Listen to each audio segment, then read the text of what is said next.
Perkenalkan, nama saya Nazifah Hasanah, mahasiswa PGSD FKIP Universitas Riau.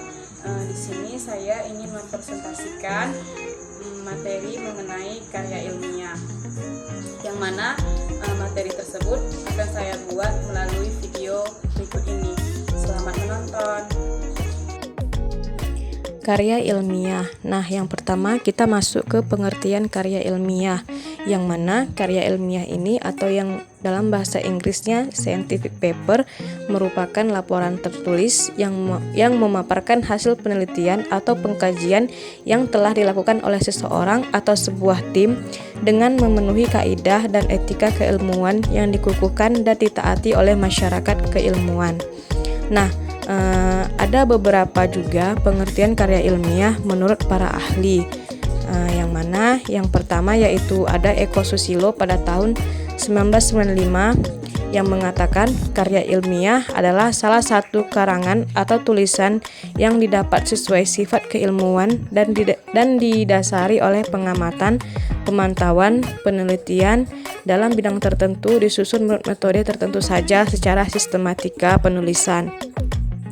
Yang kedua, menurut Broto Wijoyo, karya ilmiah merupakan monograf yang tertulis oleh ilmu pengetahuan yang menyajikan fakta dan ditulis menurut metodologi penulisan yang baik dan benar. Yang ketiga, menurut Dwikola dan Riana, karya ilmiah merupakan karya seorang ilmuwan yang hendak membangun ilmu pengetahuan, teknologi, dan seni yang didapat melalui literatur, pengalaman, serta pengetahuan. Nah, yang kedua yaitu jenis-jenis karya ilmiah. Ada beberapa jenis-jenis karya ilmiah, antara lain seperti laporan penelitian, makalah, seminar, atau simposium, dan artikel jurnal yang pada dasarnya kesemuanya itu merupakan produk dari kegiatan ilmuwan. Nah, yang pertama yaitu ada makalah, yang mana makalah adalah karya tulis ilmiah yang mengutarakan suatu masalah dan pembahasannya berdasarkan data di lapangan yang bersifat empiris atau objektif. Menurut KBBI, makalah adalah tulisan resmi suatu pokok dengan tujuan untuk dibacakan di muka umum dalam suatu persidangan serta disusun untuk diterbitkan, dan juga merupakan karya tulis pelajar atau mahasiswa untuk laporan hasil pengerjaan tugas sekolah atau perguruan tinggi. Yang kedua yaitu skripsi, yang mana skripsi merupakan karya tulis ilmiah yang ditulis menurut pendapat orang lain dan diri sendiri. Data diperoleh melalui observasi lapangan atau percobaan laboratorium.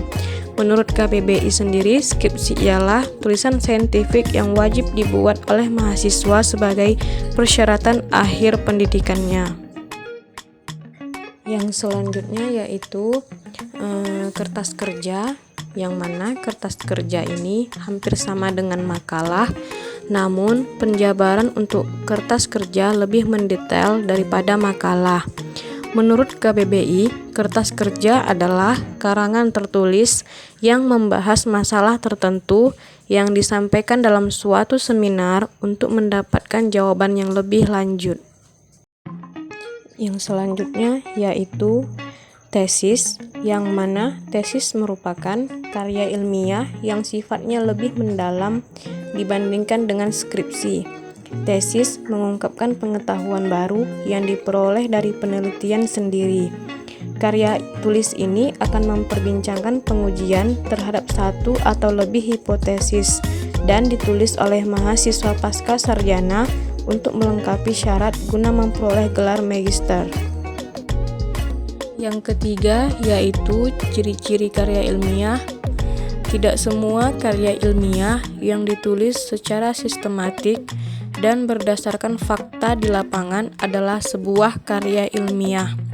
Sebab karya ilmiah mempunyai ciri-ciri tertentu, yaitu objektif, netral, sistematis, logis, menyajikan fakta, bukan emosi atau perasaan, tidak pleonastik, dan bahasa yang digunakan adalah bahasa yang ragam formal, yang mana ciri dari objektif itu merupakan menampakkan pada setiap fakta dan data yang diungkapkan berdasarkan kenyataan yang sebenarnya, tidak dimanipulasi. Juga setiap pernyataan atau kesimpulan yang disampaikan berdasarkan bukti-bukti yang bisa dipertanggungjawabkan.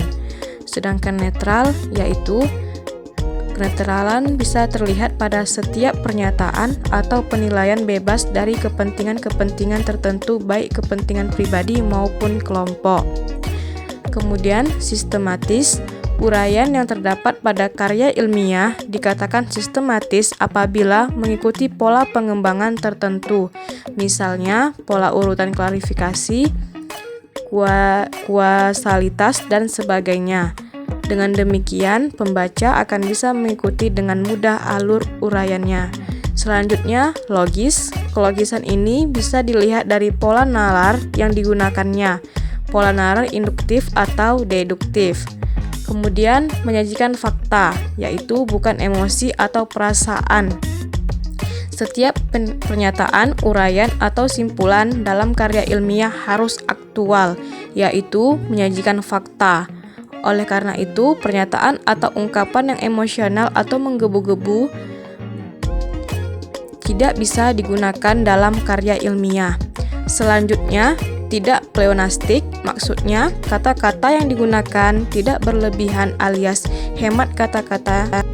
Kemudian yang terakhir yaitu bahasa yang digunakan adalah bahasa ragam formal. Dalam menulis karya ilmiah tidak boleh menggunakan bahasa ragam resmi santai.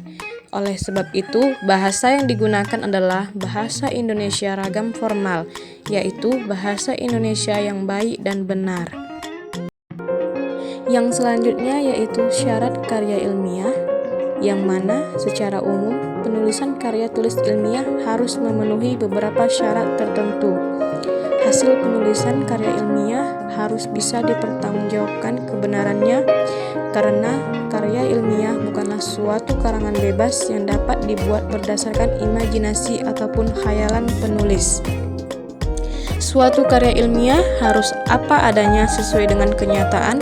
Adapun unsur syarat penulisan karya ilmiah adalah prinsip ilmiah dan sesuai dengan tata tulis baku atau EYD. Syarat penulisan karya ilmiah mencakup beberapa hal. Yang pertama yaitu objektivitas, yang mana objektivitas berhubungan dengan sikap penulis. Dalam hal ini, penulis harus bersikap objektif dalam mengemukakan pendapatnya apa adanya, tidak dibuat-buat, sehingga hasil tulisannya dapat dipertanggungjawabkan berdasarkan data yang ada. Yang kedua yaitu pola berpikir deduktif-induktif. Dalam mengemukakan atau menarik kesimpulan, penulis harus menggunakan pola berpikir yang logis, runtut, dan sesuai dengan nalar. Ada dua pola berpikir logis yaitu deduktif dan induktif.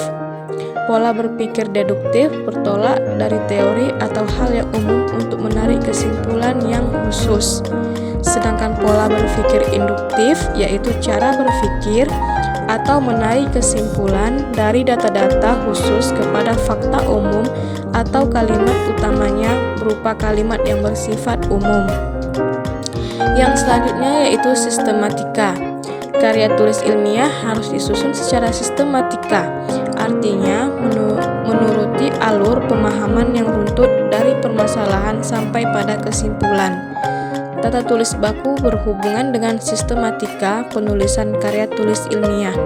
Biasanya masing-masing lembaga mempunyai peraturan tata tulis yang berbeda-beda. Yang selanjutnya yaitu yang terakhir fungsi karya ilmiah, yang mana karya ilmiah juga memiliki fungsi yang perlu diketahui secara umum. Fungsi karya ilmiah dibedakan menjadi 3, yaitu fungsi pendidikan, fungsi untuk penelitian, fungsi fungsional. Yang mana fungsi untuk pendidikan, fungsi pertama yaitu untuk pendidikan, di mana dengan menulis karya ilmiah akan memberikan pengalaman dan pelajaran yang berharga bagi penulisnya. karena penulis akan mampu berpikir, menulis, dan mempertanggungjawabkan hasil dari penelitiannya. Di perguruan tinggi, khususnya jenjang sarjana, mahasiswa dilatih untuk menghasilkan karya ilmiah seperti makalah, laporan praktikum, dan skripsi sebagai tugas akhir. Yang kedua, fungsi untuk penelitian, yang mana karya ilmiah yang ditulis berguna untuk mengembangkan ilmu pengetahuan dan berguna juga bagi seorang peneliti untuk mempraktikkan prosedur ilmiahnya. Karya tulis ini sangat membantu seorang peneliti untuk mendapatkan data yang akurat serta rinci dari objek penelitiannya. Kemudian yang terakhir yaitu fungsi fungsional. Sebagai fungsi fungsional, fungsi ini maksudnya karya tulis ilmiah dapat berguna sebagai alat untuk mengembangkan pengetahuan, sebagai bahan pustaka, dan untuk kepentingan disiplin ilmu tertentu. Kemudian yaitu adapun fungsi lainnya bagi karya tulis ilmiah, misalnya yaitu untuk suatu penjelasan. Maksudnya di sini karya ilmiah dapat menjelaskan hal-hal yang sebelumnya belum diketahui pembaca. Misal seperti hal-hal yang belum jelas dan tidak pasti, sehingga menjadi jelas dan pasti kebenarannya. Kemudian untuk prediksi. Suatu karya tulis ilmiah hasil penelitian dapat menjadi prediksi mengenai suatu hal yang belum terjadi, sehingga kejadian tersebut bisa diantisipasi atau bisa dicegah. Kemudian yang ketiga yaitu fungsinya untuk kontrol, yang mana karya tulis ilmiah berguna juga untuk melakukan kontrol terhadap benar atau tidaknya suatu pernyataan mengenai permasalahan yang ada.